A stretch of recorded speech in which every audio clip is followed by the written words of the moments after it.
All right. One of the big stories that broke late yesterday was the International Olympic Committee announcing that it would make an announcement regarding weightlifting and boxing in the 2024 Olympics. Now, for those of you who are not aware, these two have issues in terms of governance, and that shows up in different forms.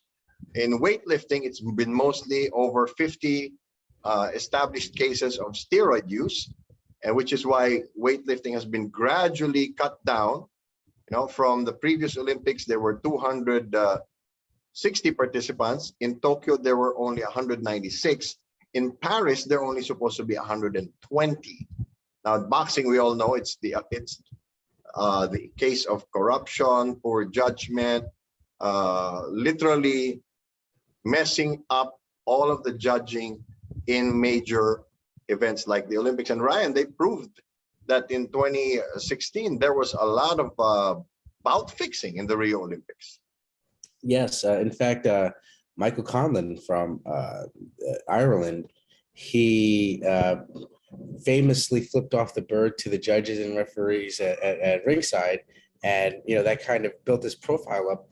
And then it turns out, oh wait, there was some manipulation of the judging in that fight.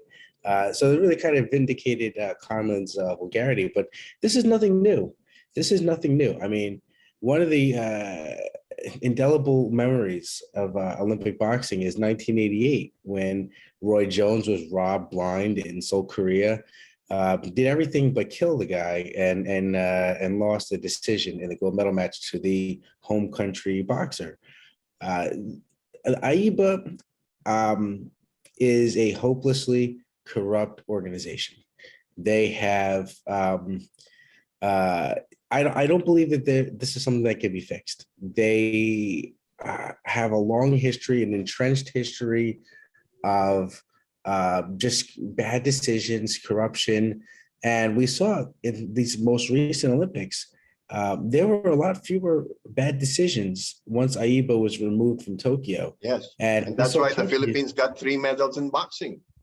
Isn't it weird? You remove this organization and you have the actual IOC overseeing judging, and all of the countries that typically are very close to AIBA, they start to lose, and these other countries rise up. So I think that sort of illustrates what the problem is with AIBA. They have been they are too entrenched in the politics of boxing, and I don't believe you can fix that.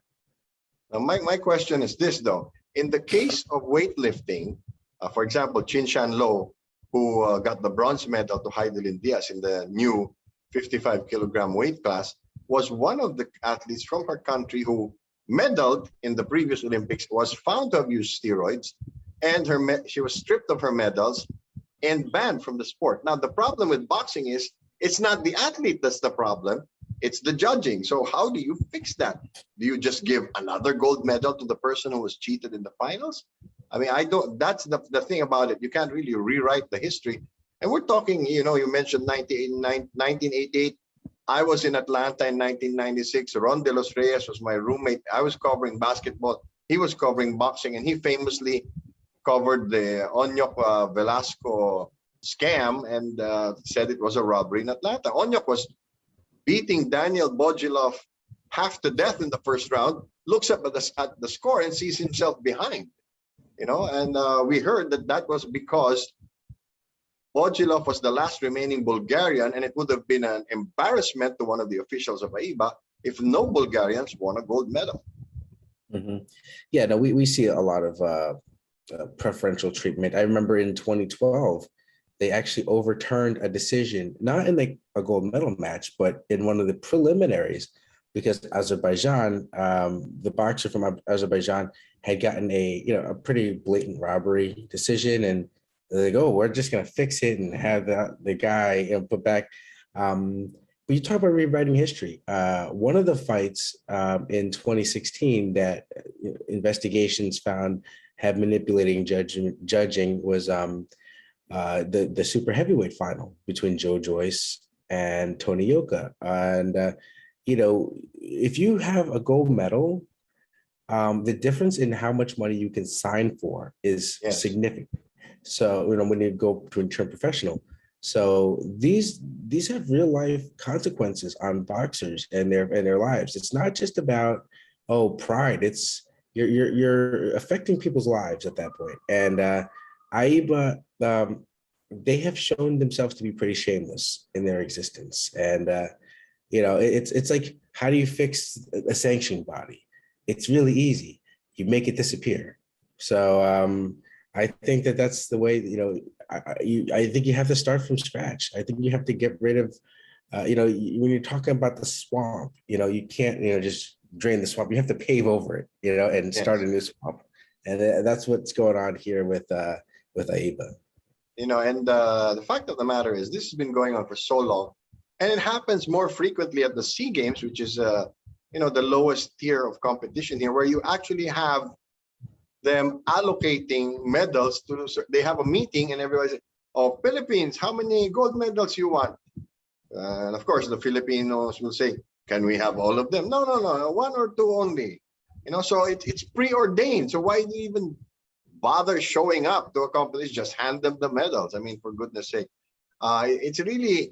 it's really so shameless already. Plus, AIBA's been changing the rules so much in the last 5-6 years or so.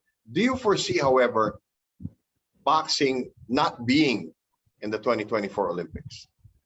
I think that would be a real shame. And the reason why is because boxing was one of the original sports of the Yes. Olympics. And if you get rid of, an original sport, you're really taking away from the fabric that makes the Olympics special. I don't believe that we should be penalizing the athletes. I think that this is something that can be fixed through actually caring about fair judging. The famous out, the dodge that boxing officials have whenever there's a controversial decision is, boxing is a subjective sport.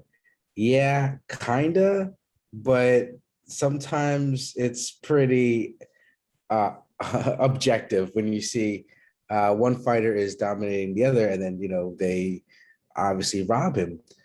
There's we talk about the SEA Games. The SEA Games, it's really the lowest level boxing. It doesn't really matter on this scale, but it's for a few days, it's a great sporting extravaganza for Southeast Asia.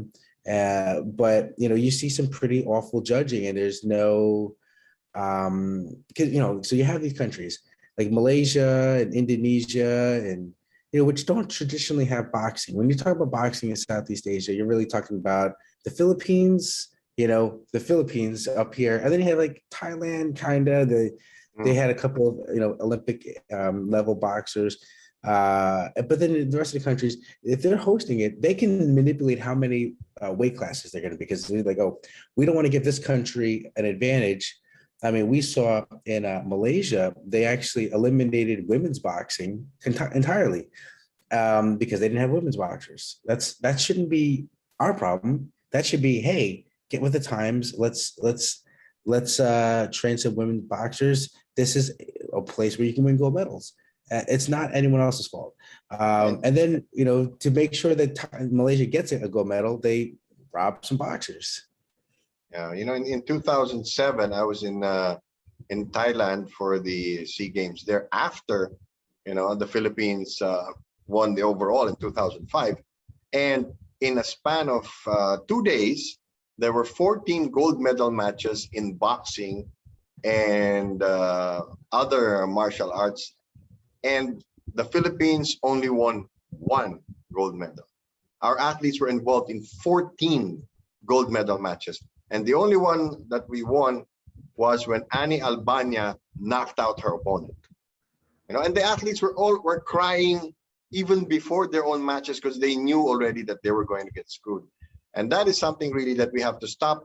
And the only thing you can do is really replace the people involved, because the IOC per se has no people to run the event. So it relies on the International Federation.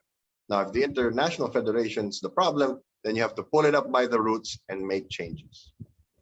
You mentioned it, you have to score a knockout to guarantee it. If you look at 2017 at the gold medal match, Yamir Marshall, he fought, the Malaysian middleweight. It was so bad. It was such a big mismatch that nothing was going to save this guy. But the referee gave a standing 8 count to the Malaysian, seconds into the fight. I mean, it was that one-sided. And then he's like, "Oh wait, let me wipe his face down." The fight's only been on for 10, 15 seconds, and you need to wipe the boxer's face, and then sends Marshall to the wrong corner, and then it gives him basically another 20 seconds to recover. But of course, when you have one guy who can fight and one guy who can't, that's a big advantage. So Marshall still ended up knocking him out, but the referee did everything he could to make sure that Marshall didn't. Well, we really hope that the IOC makes the right decision and finds a way without intervening internally to compel AIBA to make changes.